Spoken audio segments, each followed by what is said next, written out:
اب دیکھیے اس بات کو واضح کرنے کے لیے تمہید شروع ہوئی وَلَقَدْ أَرْسَلْنَا نُوحًا وَإِبْرَاهِيمَ، ہم نے ہی بھیجا تھا نوح کو بھی اور ابراہیم کو بھی، وَجَعَلْنَا فِي ذُرِّيَّتِهِمَا النُّبُوَّةَ وَالْكِتَابَ، اور ہم نے ان دونوں کی نسل میں رکھ دی نبوت اور کتاب۔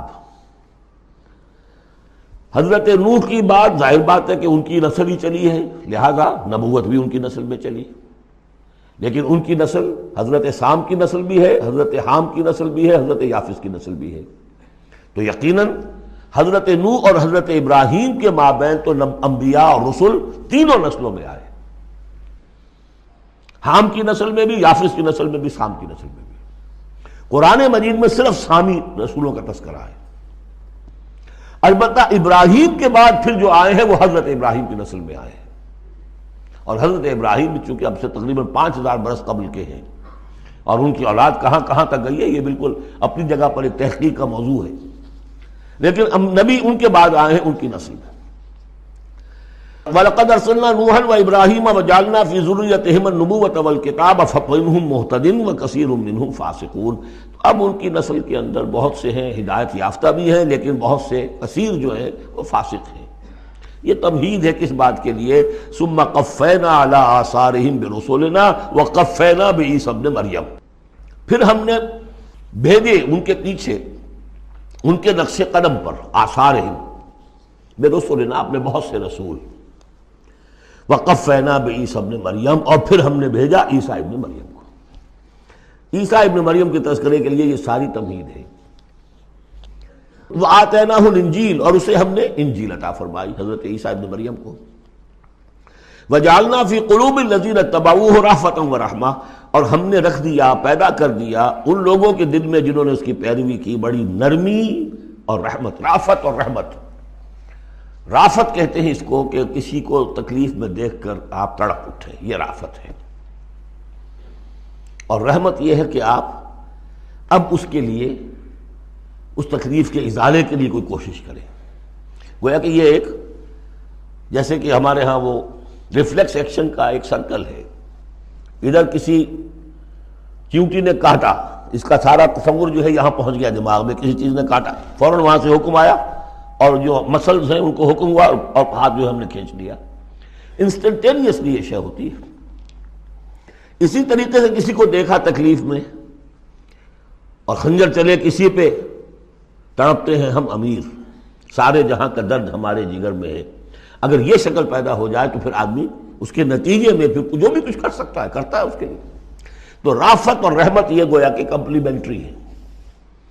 اللہ تعالیٰ فرما رہے کہ حضرت عیسیٰ کے جاننے والوں، ماننے والوں کے دلوں میں یہ بات تو ہم نے پیدا کی ہے، خود تسلیم کر رہے ہیں۔ وَجَعَلْنَا فِي قُلُوبِ الَّذِينَ اتَّبَعُوهُ رَأْفَةً وَرَحْمَةً۔ اس کی وجہ کیا ہے؟ حضرت عیسیٰ خود بہت رقیق القلب تھے،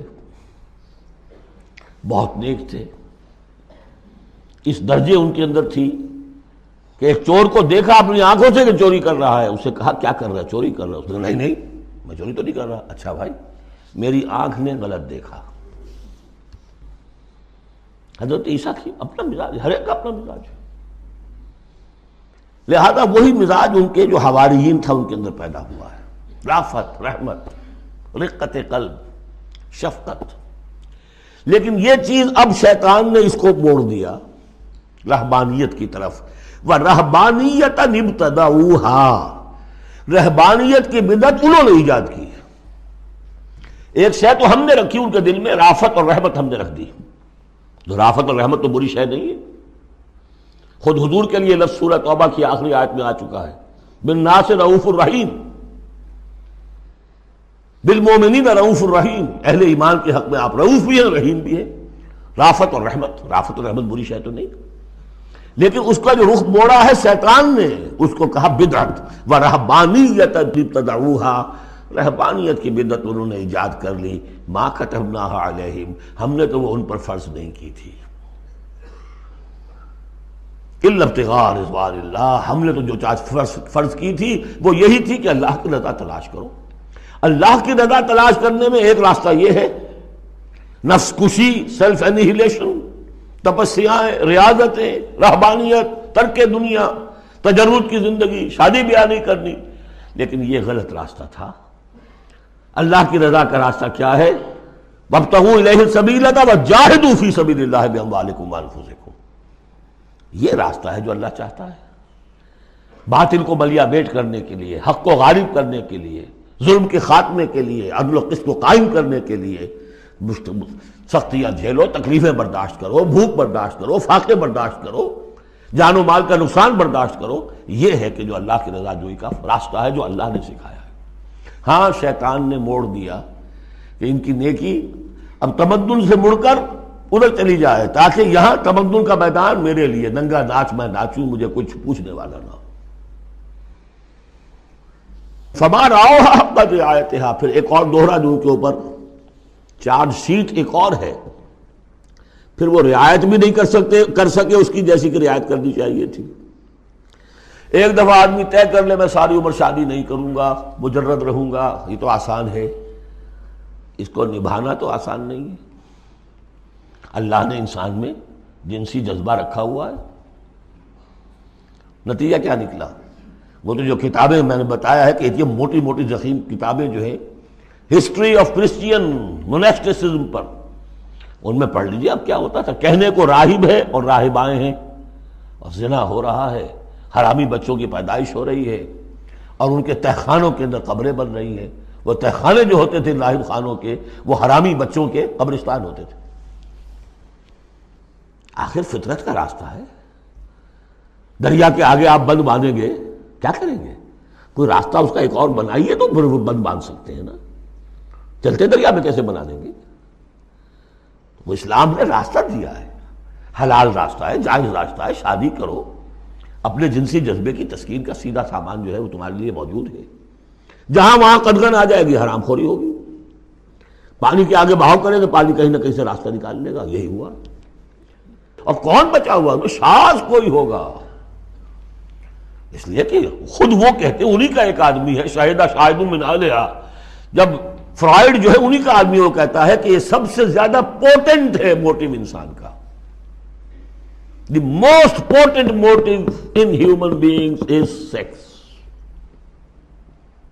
حالانکہ غلط ہے یہ، مغربی حکماء کے میں سے کسی کی نظر کہیں جم گئی، کسی کا کہیں جم گئی۔ مارکس کو پیٹ نظر آیا، معاشی جذبہ جو ہے انسان کا، اس کو سیکس نظر آیا، ایڈلر کو دی ارج ٹو ڈومینیٹ، تفوق، حب تفوق۔ یہ ساری چیزیں اپنی جگہ پر پارشل ٹروتھس ہیں، سب ٹھیک ہیں، لیکن بہرحال جو اتنا بڑا جذبہ ہے اس کے آگے آپ ایک غیر فطری اگر بند باندھیں گے تو اس کا نقصان کیا ہوگا؟ فما رعوها حق رعایتها، تو پھر وہ رعایت بھی نہ کر سکے، اس کی حفاظت نہ کر سکے، اس کا حق ادا نہ کر سکے، اس کو نبھا نہ سکے جیسا کہ نبھانے کا حق تھا۔ فآتینا الذین آمنوا منہم اجرہم، تو ان میں سے جو لوگ ایمان لے آئے، یعنی یہ کہ جو بھی مسلمان ہو گئے، یہ بھی مانی ہے، یا اپنے اپنے زمانے میں حضور صلی اللہ علیہ وسلم سے کی بعثت سے پہلے جو لوگ بھی تھے صاحب ایمان ان میں، ان کے لیے ان کا اجر ہے۔ وَكَثِيرٌ مِّنْهُمْ فَاسِقُونَ، لیکن ان کی بھی اب اکثریت جو ہے فاسقوں پر مشتمل ہے۔ یا ایھا الذین آمنوا اتقوا اللہ وآمنوا برسولہ، اس کے دو مفہوم ہیں، ایک تو یا ایھا الذین آمنوا اہل ایمان، مسلمانوں سے خطاب ہے، اہل ایمان اللہ کا تقوی اختیار کرو اور اللہ کے رسول پر ایمان کو پختہ کرو۔ لقد کان لکم فی رسول اللہ اسوۃ حسنہ، ان کی زندگی میں دیکھو کیا توازن تھا، انہوں نے ترک دنیا تو نہیں کی، شادیاں کی، بھرپور زندگی گزاری ہے، ان کی اولاد بھی تھی، کتنی بیویاں تھیں، ہاں اس کے باوجود پوری زندگی لگی ہے دین کے غلبے کی جد و جہد میں۔ یہ اسوہ ہے، یہ آئیڈیل ہے تمہارے لیے، یہ نمونہ ہے، ان کی پیروی کرو۔ لقد کان لکم فی رسول اللہ اسوۃ حسنہ۔ اور اس اسوے میں واقعہ یہ ہے کہ یہ بھی دیکھنے کی ضرورت ہے، ایک تو یہ کہ آپ حضور کی زندگی میں گنتے چلے جائیں، یہ چیز بھی تھی، یہ چیز بھی تھی، یہ چیز بھی تھی، یہ چیز بھی تھی، یہ چیز گن لی آپ نے، فہرست بنا لی، آپ نے وہ ساری چیزیں جو ہے اپنے اندر پیدا کرنے کی کوشش کی، فیصلہ کر لیا کریں گے۔ لیکن اگر یہ حماقت آپ نے کر دی کہ دیکھا نہیں کہ ان مختلف چیزوں کے مابین ریشیو پروپورشن کتنا تھا، اصل شے ہے ریشیو پروپورشن، ایک چیز کتنی تھی دوسری کتنی تھی۔ تیسری کتنی تھی؟ اگر ریشو پروپورشن ڈسٹرب ہو جائے گا تو رسوا تو ختم ہو جائے گا. جیسے نسخے کے اندر 4 دوائیں ہیں، ایک تولہ بھر ہے، ایک ماشا بھر ہے، ایک فرض کیجیے چھٹانک بھر ہے، اور آپ نے وہ چھٹانک والے کو تولہ کر دیا، تولے کو چھٹانک کر دیا، تو نسخہ شفا کے بجائے نسخہ ہلاکت بن جائے گا. تو محض یہ ثابت کر دینا یہ ثابت ہے، فلاں حدیث سے ثابت ہے، یہ ایک بات ہے، صحیح ہے. لیکن یہ دیکھیے کہ حضور کا مجموعی جو طرز عمل ہے، آپ کا جو رویہ ہے، زندگی جو آپ نے گزاری ہے، اس میں ٹائم ایلوکیشن کیا تھا، اس میں ریسورسز کی ایلوکیشن کدھر تھی، اس میں اب پرائرٹیز کس کو تھی، کیا چیز جو تھی وہ پرائمری تھی، کیا سیکنڈری تھی. اگر یہ چیزیں بھی ملحوظ نہ رکھی گئیں تو رسوا نہیں رہے گا، وہ کچھ اور بن جائے گا.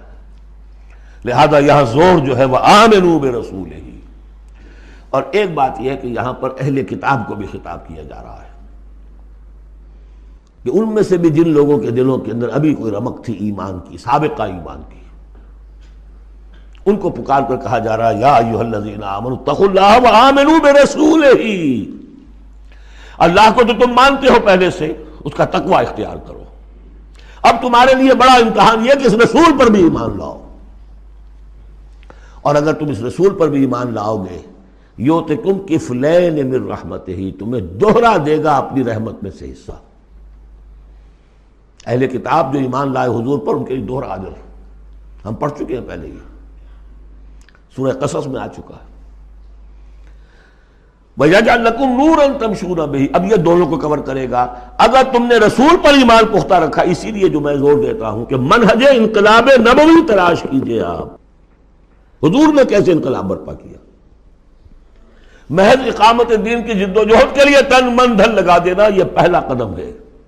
اللہ مجھے اور آپ کو توفیق دے کہ ہم اس کا فیصلہ کریں. پھر مرحلہ آئے گا کس طریقے پر کریں. وہ منہج اگر انقلاب نبوی کا نہیں ہے، خلاف پیمبر کسے راہ گزید کہ ہرگز بمنزل نہ خواہد رسید. اگر پیغمبر کے راستے سے ہٹ کر کوئی راستہ اختیار کیا، کبھی منزل تک نہیں پہنچ سکو گے. لہذا آمنوا برسولہ، جتنا یقین ہوگا کہ جائی جاست. آپ کو معلوم ہے جہاں ذرا گمان ہوتا ہے کہ یہاں تیل ہے، کروڑ ہاں ارب ہاں روپیہ جو ہے وہ وہاں پہ ڈرلنگ کے اندر، تلاش کے اندر لگا دیتے ہیں کہ نہیں. یقین ہو کہ جائی جاست. اصل شے ہے سیرت محمدی صلی اللہ علیہ وسلم، اصل شے ہے طریق محمدی صلی اللہ علیہ وسلم، منہج و منہاج محمدی صلی اللہ علیہ وسلم. وَلِكُلٍّ جَعَلْنَا مِنْكُمْ شِرْعَةً وَمِنْهَاجًا. ہم نے تم میں سے سب کے لیے علیحدہ علیحدہ شریعتیں، علیحدہ علیحدہ منہاج بنائے ہیں. منہاج محمدی کیا ہے؟ اس کو تلاش کرو اور اس کو اختیار کرو. یا ایھا الذین آمنوا اتقوا اللہ وآمنوا برسولہ یؤتکم کفلین من رحمتہ ویجعل لکم نورا تمشون بہ ویغفر لکم واللہ غفور رحیم. اور بخش دے گا. پھر اس راستے پر آدمی چل پڑے، رخ سیدھا کر لے. بحیثیت مجموعی زندگی صحیح رخ پر آ گئی تو خطا تو ہو جائے گی کبھی نہ کبھی، کہیں پاؤں پھسل جاتا ہے آدمی کا، اٹھتا ہے توبہ کرتا ہے. انما التوبۃ علی اللہ للذین آمنوا للذین یعملون السوء بجہالۃ ثم یتوبون من قریب واللہ غفور الرحیم. اللہ جو ہے وہ غفور الرحیم ہے. تو میں نے جو اس آیت کا مفہوم بیان کیا آپ کے سامنے کہ اس میں خطاب کا رخ جو ہے اہل کتاب کی طرف بھی ہے، اس سے اگلی آیت جو ہے بہت کھل جاتی ہے. لئلا یعلم اہل الکتاب الا یقدرون علی شیء من فضل اللہ. جن کے سامنے یہ پہلو نہیں آیا اس آیت میں، انہیں یہاں کہنا پڑا کہ یہاں لے اللہ میں لا زائد ہے، مراد لکے لا یعلم. اگر تو وہ آیت صرف مسلمانوں سے خطاب کر رہی ہے تو انہوں نے ترجمہ کیا تاکہ اہل کتاب کو اچھی طرح معلوم ہو جائے کہ اب انہیں کوئی قدرت حاصل نہیں ہے اللہ کے فضل پر، کوئی حصہ حاصل نہیں کر سکتے اللہ کے فضل میں سے. میں نے جو دوسرا رخ بیان کیا ہے اس سے سمجھیے تاکہ نہ سمجھے اہل کتاب کہ اب ان کے لیے اللہ کے فضل کے حصول کا کوئی راستہ نہیں رہا. راستہ ہے، اب بھی ہے، کھلا ہے. آؤ محمد کے قدموں میں آؤ، آؤ قرآن کی طرف آؤ. جیسے سورہ بنی اسرائیل میں ہم نے پڑھا تھا عسیٰ ربکم ان یرحمکم وان عدتم عدلا وجعلنا جہنم للکافرین حصیرا. اب بھی تمہارا رب تم پر رحمت کرنے کے لیے تیار ہے. تم تھے لاڈلے تھے، اس میں کوئی شک نہیں، اب تم راضِ درگاہ ہو گئے ہو اپنے طرز عمل کی وجہ سے، اپنے کردار کی وجہ سے، لیکن اب بھی تمہارا رب تم پر رحمت فرمانے کے لیے آمادہ ہے۔ عسیٰ ربکم ان یرحمکم وان عدتم عدنا۔ اور اگلی آیت کیا ہے؟ ان ھذا القرآن یہدی للتی ہی اقوم۔ رحمت خداوندی کا شاہ درا اب یہ قرآن ہے، یہاں سے داخل ہو۔ یہاں بھی وہی فرمایا جا رہا ہے، اب بھی فضل کا راستہ کھلا ہے تمہارے لیے، اللہ کا فضل جو ہے ابھی کھلا ہے، آؤ لئلا یعلم اہل الکتاب، تاکہ نہ یہ سمجھیں اہل کتاب اللہ یقدرون علی شیء من فضل اللہ، کہ اب تو فضل اللہ کے فضل میں سے ان کے لیے کچھ بھی حاصل کرنا ممکن نہیں۔ وَأَنَّ الْفَضْلَ بِيَدِ اللَّهِ يُؤْتِيهِ مَن يَشَاءُ، فضل اللہ کے ہاتھ میں ہے، وہ جس کو چاہتا ہے دیتا ہے، وَاللَّهُ ذُو الْفَضْلِ الْعَظِيمِ، اور اللہ بہت بڑے فضل والا ہے۔